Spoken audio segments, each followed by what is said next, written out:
Hello అందరికీ. ఉలవచారులో ఇంకో recipe అండి. నేను ఆల్రెడీ ఒక వీడియో పెట్టాను.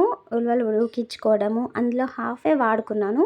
చిన్న టీ గ్లాస్తోనే చాలా పేస్ట్ అయింది. సో ఒక హాఫ్ చేసుకున్నాను, హాఫ్ అలాగే ఉంచాను. ఈ హాఫ్ గార్లిక్ ఫ్లేవర్తో చేసుకుంటున్నాను. సో ఉలవలు అలా ఉడకబెట్టేసుకున్న పేస్ట్ అండి అది. ఆనియన్స్, మిరపకాయలు, ఎల్లిపాయలు 17 వరకు తీసుకున్నాను. సో అవన్నీ రెడీ చేసి పెట్టేసుకున్నాక కడాయి పెట్టేసుకొని ఆవాలు, జీలకర్ర వేయించేసుకున్నాక ఎల్లిపాయలు ఫస్ట్ వేసుకుందాము. ఆయిల్ ఫ్రై చేసుకుందామండి. ఎల్లిపాయల ఫ్లేవర్ అంతా ఆయిల్లోకి దిగాలి.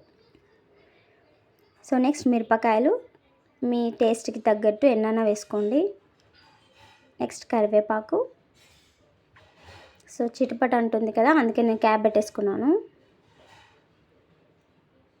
సో క్యాప్ పెట్టేసుకొని అన్నీ వేయించుకుందాం. సో అలా ఫ్రై అయ్యాక ఆనియన్స్ వేసుకుందాం.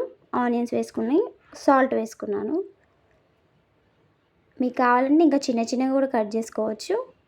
నేను అలా వెడల్పుగా కట్ చేసుకున్నాను ఆనియన్స్. సో ఆనియన్స్ కొంచెం కుక్ అయ్యేదాకా వెయిట్ చేసి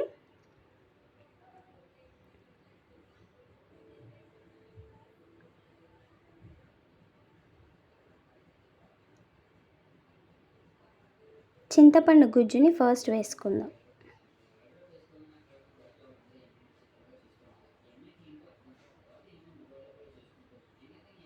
సో ఆనియన్స్ అన్నీ వేగిపోయాక చింతపండు గుజ్జు వేసుకుంటున్నాను.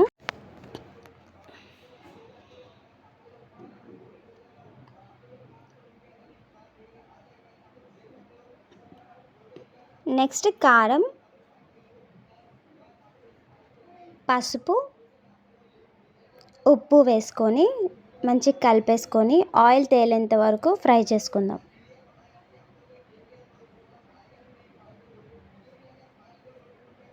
సో అలా మొత్తం కుక్ అయిపోయాక ఉల్లివల పేస్ట్ వేసుకుందాము. మనకి ఎంత కన్సిస్టెన్సీ కావాలో అన్ని వాటర్ వేసేసుకొని 20 minutes, హాఫ్ అన్ అవర్ అలా బాయిల్ చేసేసుకుంటే ఫ్లేవర్స్ అన్నీ దిగి చాలా టేస్టీగా ఉంటుంది. మీ టేస్ట్కి తగ్గట్టు ఉప్పు వేసేసుకోండి. కొంచెం పేస్టే చాలా చారు అవుతుంది ఉల్లివలది. సో కొత్తిమీరకు కాడలు, కొత్తిమీరకు ఇంకా ఎక్కువ ఉంటే ఎక్కువ వేసేసుకోండి. కరివేపాకు కూడా చాలా వేసేసుకోండి. కొంచెం బెల్లం వేసుకోండి, మంచి ట్యాంగీ ఫ్లేవర్లో వస్తుంది.